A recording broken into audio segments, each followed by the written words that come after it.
Là. Bonsoir, Charline Inter. Bonsoir.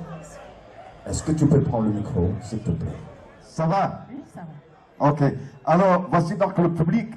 Ce public est à toi. Prends quelques minutes. Et je demande, s'il te plaît, je demande donc à ceux qui sont derrière là, s'il vous plaît.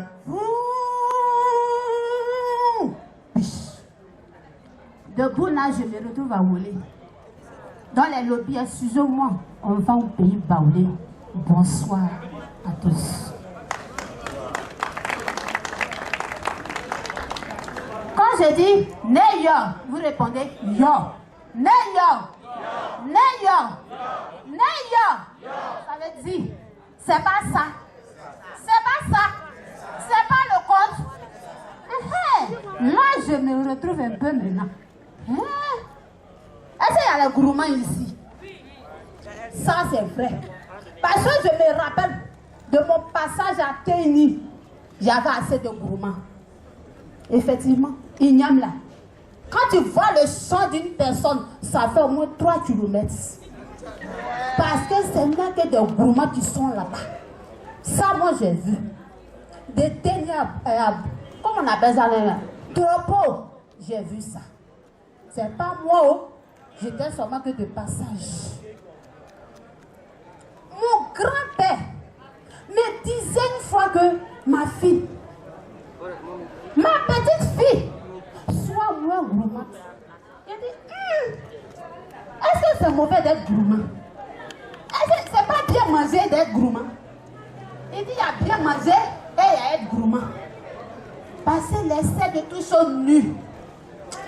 Mais je n'étais pas trop convaincue. Mais c'est quand mon papa a décidé de se chercher une femme que j'ai compris que la gourmandise n'était pas bon. Parce que mon papa même était gourmand. Ah. Mon papa, ça dit lui, dans toutes les cours, il rentre. Quand il invite, il lave sa main. Quand il invite ici, il lave sa main. Que ce soit baka, que ce soit le riz, lui il est dedans. C'est-à-dire le soir, quand on fait le tout de tout ce qu'il a mangé, il a pu manger au moins un sac de 50 kilos. Il a pu manger au moins 3 sacs d'igname. Banane là, je ne sais pas au moins combien de kilos il a mangé. Mais en tout cas, il en mange. Donc dans notre village, mon papa n'avait pas assez aux filles du village. Pourtant, il était à l'âge aussi de se marier. Donc il fallait forcément que mon papa trouve une femme pour que nous autres là, nous venons aussi au monde. Donc mon papa se promenait dans le village. Personne ne devait donner sa fille à un gourmand. Donc, comme on dit, étranger gros, aux yeux ne voient rien, mon papa décide d'aller voir chez les voisins. C'est dans les autres villages voisins. Parce que là-bas, il n'y a que des étrangers. Personne ne connaît son joli comportement là-bas. Donc, c'est pas là-bas que mon papa trouve sa dulcinée. Il vient la présenter à ses parents. Les parents sont d'accord. Donc, c'est pas comme de nos jours aujourd'hui où on se prend 1 à 2 balles et puis la relation est fondée, on s'en va là. Mon papa devait faire ses preuves. C'est comme ça que mon papa se rend dans le village de sa fiancée pour aller faire ses preuves. Il a 1 an de travaux champêtres là-bas. Ah, ce que mon papa ne savait pas est que dans ce village, on ne mangeait pas, on ne mange pas au campement, on ne mange pas au champ. Quand tu travailles au champ, vous revenez au campement. Du campement, vous revenez au village. Donc c'est au village que tout le monde se réunit et puis tout le monde mange. Mais c'est au campement aussi qu'on prépare la nourriture. Chaque fois mon papa voit ça. Mais quand mon papa tenait à voir forcément une femme, il attrape son cœur. 1 mois est passé. 2 mois est passé. 3 mois est passé. Mais quand on allait dans le 6e mois, mon papa tenait plus. Parce que ce jour-là même là, on dit il y avait une petite cérémonie au village. Donc tout ce qui était comme nourriture était au rendez-vous. Ils sont tous préparés puis ils sont déposés. Mon papa était là, il sent, depuis le champ même là, il sent l'odeur de tout ça de nourriture qui vient. Un peu de guaguassou, un peu d'igname. Même la sauce graine là, même quand ça vient, c'est odeur d'escargot comme ça, mon papa en mot de vente en même temps. Il dit à sa fiancée, je dois aller boire l'eau. Parce que l'eau qui est aux gens ici là, c'est fini. Donc si je ne me rends pas au campement pour boire de l'eau, c'est mon cadavre que tu vas finir par prendre ici. Elle dit, il faut laisser aller chercher pour t'apporter. Il dit, tu ne faut pas être rapide. Mais si moi-même je m'en vais, j'aurai le temps de boire aussi là-bas et de prendre aussi pour venir garder au champ ici. Elle dit, ils sont commencés à préparer une nourriture là-bas. Il ne faut pas aller provoquer ton ventre. Parce qu'on doit aller jusqu'au village pour manger. Elle dit, moi, je suis sage. Depuis que je suis venue, si je me suis mal comportée, elle dit, non, je ne t'abuse pas de quelque chose. Elle dit, non, donc laisse, je vais partir. Elle dit, d'accord, vas-y alors. Mon papa arrive. Il regarde, poulet ici. Porc au feu quelque part. Si nous, les gens de Yopougon, la même, ça dit qu'on sent au dos de porc au feu comme ça, là, hey, c'est pas bon pour nous, c'est gâté. Mon papa tient plus, l'eau même là, le bois là. Il a déjà ramassé quelques morceaux, il a gardé. Il boit son eau. Il se retourne là-bas. Les travaux continuent. Mais mon papa même est déjà fatigué. Ça dit, il est pressé, il n'a qu'à faire soin, ils vont rentrer, lui va manger. Manger là, ça n'arrange pas que ça dure là-bas. Bon, on dit bon, comme aujourd'hui c'est la fête, on ne tue pas trop aux gens. Allons-y. Mon papa arrive au campement. Il trouve que le temps, il faut quitter le campement, arriver au village là. C'est trop long pour lui. Lui doit faire la fête. Il dit à sa femme que vraiment, ma fiancée, j'ai diarrhée. D'autres monde n'a qu'à me dire, allez-y. Moi, il est resté derrière. Elle dit, aïe, je t'attends. Quand tu vas finir de te soulager, on va rentrer ensemble au village. Non, devance-moi, j'arrive.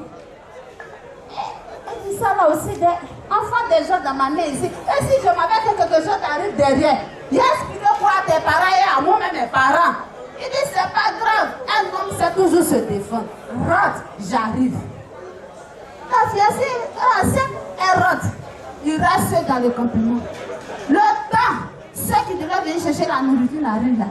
Lui, il avait bien mangé sa part dedans.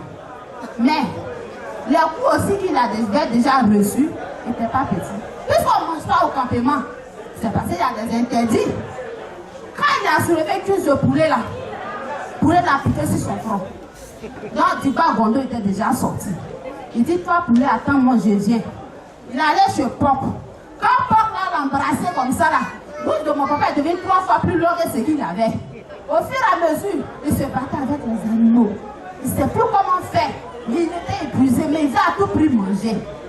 C'est sûr, comme on appelle l'aigle, il est arrivé. L'aigle dit, toi et moi, on va faire quelque chose. Quand il tourne ici, l'aigle vient ici. Quand il vient ici, l'aigle vient ici.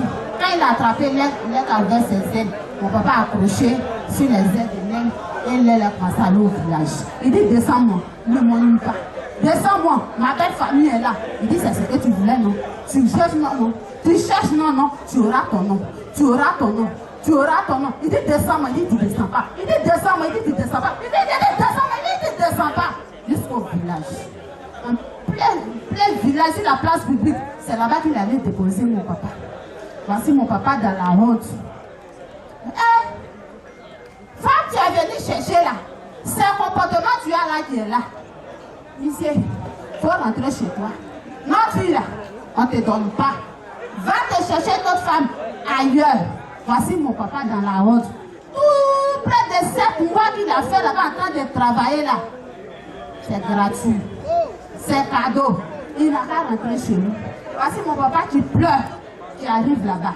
Son papa lui dit, je te dis, comportement des chiens. Les chiens ne changent jamais sa manière de s'asseoir. C'est ça là. Quand tu faisais ça, on te parlait, tu trouvais qu'on parle trop là. C'est ça qui est là. C'est les conséquences. Donc, j'ai appris de mon papa qu'il n'est pas bon d'être gourmand. Parce qu'être trop gourmand, on finit par perdre. Mon papa a travaillé cadeau. En tout cas, je ne sais pas comment il s'est débrouillé pour trouver ma maman quelque part là-bas pour que nous autres on arrive. Mais depuis ce jour, moi, chaque matin, je prends une tasse de thé, ça me suffit pour toute la journée. Parce que j'apprends de tout ce que mon papa a fait. Nous là, la nouvelle génération, vous invitez, moi m'a invité ici, si venez à Yopougon ici, le gars me demande, tu manges quoi? J'ai dit poisson. Quand ils ont déposé poisson, là, l'état hier, il avait ramené la tête de poisson, la même était déjà partie. C'est quoi? Gourmandise, on va où? On n'a qu'à prendre un moins gourmand. On n'est jamais satisfait de ce qu'on a. Mais on peut par moment même on a le vrai bonheur dans notre main. Mais on trouve que ce n'est pas suffisant. On cherche plus gros que ça. Soyez moins gourmand pour que tout le monde soit mou. Ça fait au moins. Donc c'est tout ce que je voulais vous dire. Donc à travers moi là, comprenez que mon papa était gourmand. Donc moi je ne suis gourmand. Donc vous aussi, faites comme moi. Ça d'été, ça suffit. Je vous remercie.